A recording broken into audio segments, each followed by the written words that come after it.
See how a real criminal does it, eh? Today gamers, we'll be jumping into some more Suicide Squad Kill the Justice League, and this time I'll be going over what I believe is probably the best setup and best overall build for Boomerang if you're trying to get really high in those mastery ranks, as it's just such a well-rounded build that gives you a lot of survivability, massive amounts of damage, and is great for single target those big old foes that can give you some trouble, but it's also absolutely amazing for taking out multiple targets at once. So if you're after becoming a complete powerhouse with Boomerang, then this is the setup you'll want.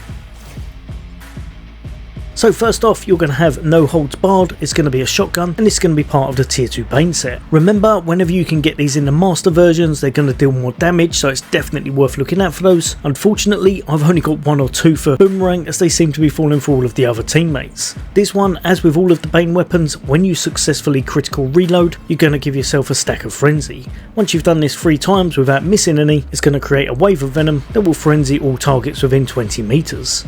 This is going to last 45 seconds, so it's great for just getting at that. So it's great for making those enemies crazy and giving them additional damage.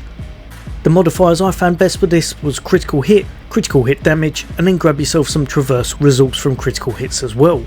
Perfect if you're going in, you're going to hit them up with the melee and then go straight in with the guaranteed crits, enabling you to power up your traversal attacks very fast. Over to the sniper rifle, and that's going to be the I'll make it quick. This one, try and grab yourself some critical hit damage, and then plus 3% suicide strike result from critical hits. Now you've got ways to generate both, helping you to build up that single and multi-target whenever you need it. Also, this is part of the Bane set, but it's the tier 3, which is going to help us piece together some buffs a little bit later on.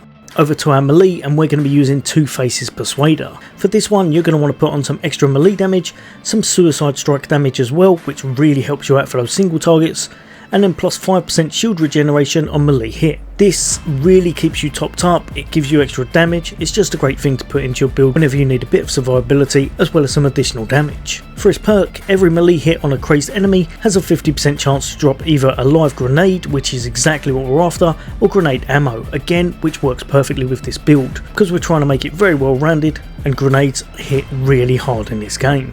Over to the grenades, and personally I think this is probably the best one in the game currently, and we've got Bang. If you can get this on the master one, it does crazy damage, but even as standard it's absolutely amazing. Get yourself 20% explosion radius, a little bit of extra shield regenerated when you kill an enemy with a grenade, and 30% chance to drop grenades whenever you take enemies out within 5 meters. The perk on this, which makes it so good, is even though you're limited to 1, it now does 500% damage and has a 100% bigger explosion radius. 22 meter radius is huge, and most times you'll find it completely wiping out anything as long as you're aiming in the general direction.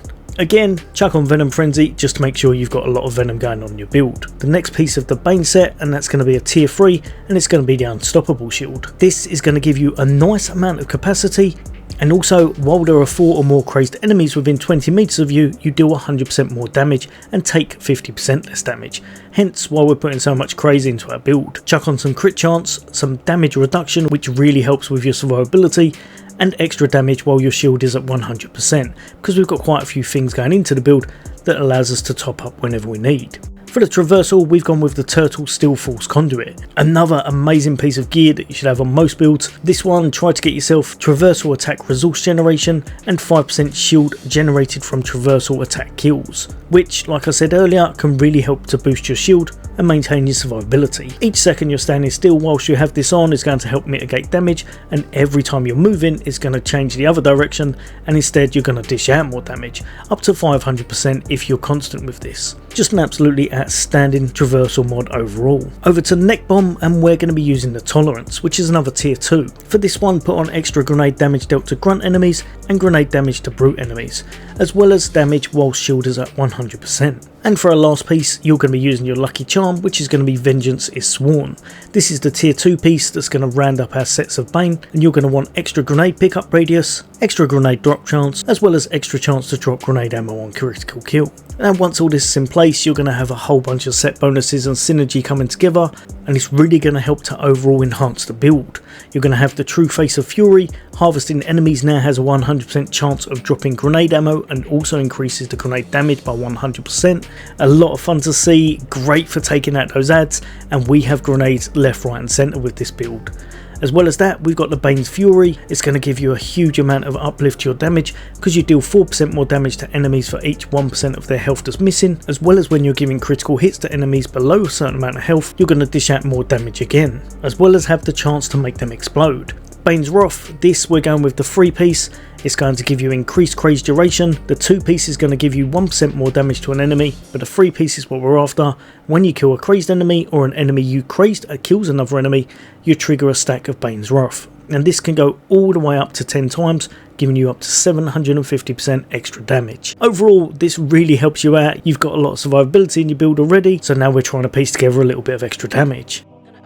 Now over to the skill tree, and I'm not going to go over everything because it would take an awful long time.